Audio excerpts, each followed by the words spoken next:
भारतीय चंद्रयान को चांद पर क्या अहम चीज़ मिली है, तहलका खेज इंकशाफात सामने आए हैं। मुसलमानों पर भारतीय ज़मीन को तंग किया जा रहा है तो चीनी सूबे सिंकियांग में किस किस्म के मजालिम जारी हैं, चीनी फ्रॉडिये कहाँ गिरफ्तार हुए, बरतानिया की हुकूमत ने क्या नई पाबंदियाँ आयद की हैं।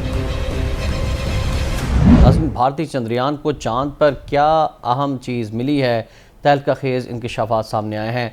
मुसलमानों पर भारतीय ज़मीन को तंग किया जा रहा है तो चीनी सूबे सिंकियांग में किस किस्म के मजालिम जारी हैं, चीनी फ्रॉडिये कहाँ गिरफ्तार हुए और बरतानिया की हुकूमत ने क्या नई पाबंदियाँ आयद की हैं। आज के व्लॉग में सबसे पहले आपको बताएं कि 4 साल कबल 2019 में चंद्रयान 2 के लॉन्च में लैंडर मॉड्यूल चांद की सतह से 2.1 किलोमीटर के फासले तक पहुँच गया था। ताहम भारतीय लैंडर मॉड्यूल मामूली तकनीकी खराबी की वजह से क्रैश हो गया था, लेकिन इस साल 2023 में भारत को बड़ी कामयाबी मिली थी और भारत का चंद्रयान मिशन 14 जुलाई को इंडिया की जनूबी रियासत आंध्र प्रदेश से रवाना हुआ था। 40 दिन के तवील सफ़र के बाद ये 23 अगस्त को चांद के जनूबी कुतुब पर उतरा और इस तरह भारत चांद के जनूबी कुतुब पर उतरने वाला दुनिया का पहला मुल्क बन गया था, जबकि मजमूई तौर पर चांद पर कदम रखने वाला भारत चौथा मुल्क है।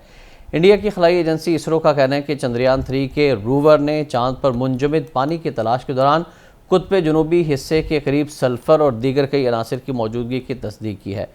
चंद्रयान 3 मिशन के बड़े अहदाफ में से एक पानी से बनने वाली बर्फ़ की तलाश थी, जिसके हवाले से साइंसदानों का कहना है कि अगर चंद्रयान इस बर्फ़ की तलाश में कामयाब हुआ तो मुस्तकबिल में चांद पर इंसानों की रहायश में मदद मिल सकती है।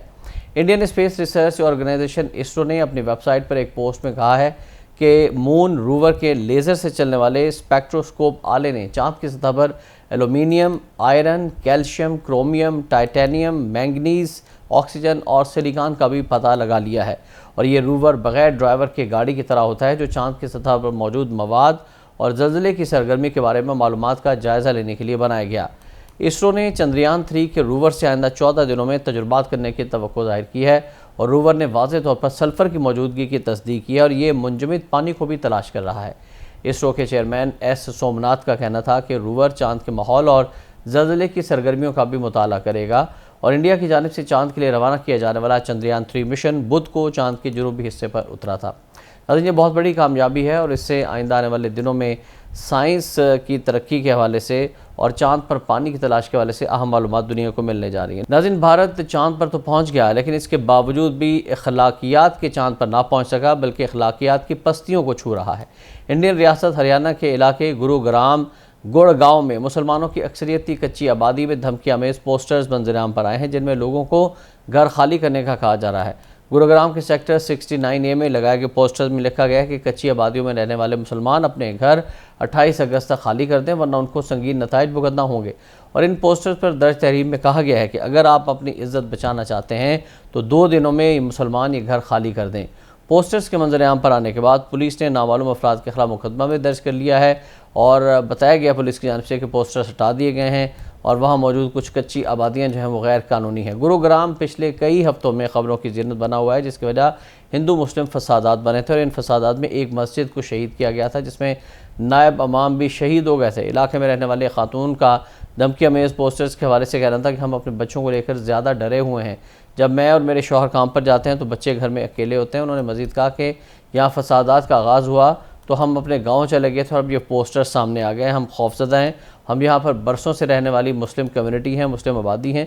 नाज़रीन, जुलाई में हरियाणा के इलाके नूर से शुरू होने वाले फसादात में 6 अफराद की शहादतों की तस्दीक हुई थी और इनमें शिद्दत आने के बाद दर्जनों ख़ानदान अपने घर छोड़कर चले गए थे। स्कूल्स में बच्चों को भी इंडिया के अंदर ये कहा जा रहा है कि तुम लोग पाकिस्तान क्यों नहीं चले जाते, भारत छोड़ दो, भारत सिर्फ हिंदुओं का है और तुम जब तकसीम हुई थी तो उस वक्त यहाँ पर क्यों रह गए थे, तुम्हारा हिंदुस्तान की आज़ादी में कोई किरदार नहीं है। तो ये वो इखलाकी पस्ती है जो चांद पर पहुंचने के बावजूद भी भारतीयों के लिए जलालत का सामान पैदा कर रही है और दुनिया भर में भारत की बदनामी का बायस बन रही है। उधर नाज़रीन, चाइना का अगर रुख किया जाए तो चाइना में भी मुसलमानों की हालत कुछ बेहतर नहीं है। इंसानी हुकूक़ की आलमी तंजीम एमनेस्टी इंटरनेशनल ने कहा है कि चीन के सूबे सिंकियांग में इंसानी हुकूक़ की खिलाफ वर्जियों के मामले पर अक़वाम मुत्तहिदा समेत बैनुल-अक़वामी कम्युनिटी ठोस इक़दाम लेने से कतरा रही है। यगूर के मुसलमानों के साथ चीन के अंदर क्या हो रहा है, इस हवाले से ख़तरे की घंटी बज चुकी है। सिंकियांग में मुसलमान अक़लियतों के साथ इम्तियाज़ी सलूक रवा रखा जा रहा है चाइना की जानिब से और इंसानी हुकूक़ की पाबंदियों पर अक़वाम मुत्तहिदा की हैरत अंगेज़ रिपोर्ट सामने आने के 1 साल बाद भी बैनुल-अक़वामी कम्युनिटी का रद्द-ए-अमल इंतहाई नाकाफ़ी दिखाई देता है। और रिपोर्ट की रिलीज़ के 1 साल मुकम्मल होने के मौके पर एमनेस्टी का यह कहना है कि अक़वाम मुत्तहिदा के हाई कमिश्नर बराए इंसानी हकूक़ वॉल्कर ट्रक खिलाफ वर्जियों पर चीनी हुकूमत को ज़िम्मेदार ठहराने में नाकाम रहे हैं और चीन की हुकूमत के साथ एहतजाज भी कोई नहीं कर रहा। इवन कि पाकिस्तान की जानिब से भी ये मसला नहीं उठाया जा रहा। एमनेस्टी इंटरनेशनल के मुताबिक बीजिंग के दबाव में आकर मिशेल बाशले ने इंसानी हकूक़ की खिलाफ वर्जियों पर मबनी रिपोर्ट ताख़ीर से रिलीज़ की, जब उनकी मुद्दत ख़त्म होने में चंद मिनट रह गए थे। इस रिपोर्ट में बीजिंग पर तनकीद करते हुए बड़े पैमाने पर मुसलमानों पर तशद्दुद, यहूर के मुसलमानों पर सवाबदीदी हिरासतें और मजहबी और तौलीदी हकूक़ की खिलाफ वर्जियों को उजागर किया गया था। और ये भी कहा गया था कि बीजिंग ने 10 लाख से ज़्यादा यहूर और दीगर मुसलमानों को हिरासत में रखा हुआ है। इंसानियत के ख़िलाफ़ मुमकिन जराइम के साथ साथ ख़वातीन की ज़बरदस्ती नस्बंदी की जा रही है ताकि वो बच्चे पैदा ना कर सकें। और हाई कमिश्नर बराए इंसानी हकूक़ वॉल्कर ट्रक ने वादा किया था कि वो ज़ाती तौर पर यह मामला चीनी हुकाम के साथ उठाएंगे। ताहम एमनेस्टी के ख्याल में वॉल्कर ट्रक ने इस नोयत के ठोस इक़दाम नहीं किए जो इंसाफ और सच्चाई के फ़रोग़ और मुतासिरीन की तलाफ़ी के लिए ज़रूरी थे। और एमनेस्टी की चीन के लिए नायब रीजनल डायरेक्टर हैं सारा ब्रुक्स। उन्होंने कहा कि बैनुल-अक़वामी उहदेदारान की ज़रूरत है जिनमें हाई कमिश्नर जैसे इंसानी हकूक़ के हुकाम भी शामिल हों ताकि वो तमाम वसाइल बुरेकार लाते हुए चीनी हुकूमत पर ज़ोर डाल सकें कि वैसी खिलाफ वर्जियाँ जो हैं वो ना करें। नाज़रीन, 31 अगस्त 2022 को ये रिपोर्ट मंज़र-ए-आम पर आई थी, लेकिन अभी तक इस रिपोर्ट पर किसी किस्म का कोई अमल नहीं किया गया और चीन पर इल्ज़ाम है कि वो यहूर मुसलमानों के साथ इंसानी हकूक़ की खुल्लम खुल्ला और संगीन खिलाफ वर्जियाँ कर रहा है। उधर चीनी फ्रॉडिये पकड़े गए हैं जी। इंडोनेशिया में पुलिस ने 88 ऐसे चीनी बाशिंदों को हिरासत में लिया जो ऑनलाइन मोहब्बत का झांसा देकर लोगों के साथ फ्रॉड किया करते थे और इसमें मुलविस थे। इंडोनेशिया की पुलिस ने बताया कि यह कार्रवाई चीन की हुकूमत की जानिब से फराहम करदा मालूमात की बुनियाद पर की गई हैं और इंडोनेशिया का जजीरा है रियाओ, इसकी पुलिस ने यह कार्रवाई की है। 5 ख़वातीन शामिल है इस गिरोह के अंदर और इनको बाताम के जजीरे से हिरासत में लिया गया है और ये अफराद शहर के इंडस्ट्रियल पार्क के इलाके में कायम एक इमारत से काम कर रहे थे जहाँ दफातर और रहायशी फ्लैट्स हैं।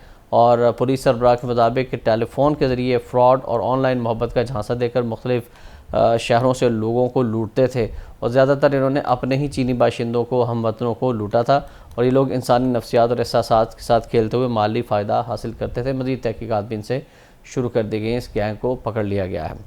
उधर बरतानवी हुकूमत ने नाज़रीन तेज़ धार छुरे और खंजर रखने और फ़रोख्त करने पर पाबंदी आयद की है और बुध को बरतानवी वज़ारत दाखिला की जानिब से ट्विटर पर जारी बयान में कहा गया कि हम ज़ॉम्बी स्टाइल छुरियों और खंजरों पर पाबंदी आयद कर रहे हैं और ये भी कहा गया कि पुलिस को नए इख्तियार दिए जा रहे हैं जिसके तहत छुरे और खंजर रखने और फ़रोख्त करने पर 2 साल कैद की सज़ा हो सकती है।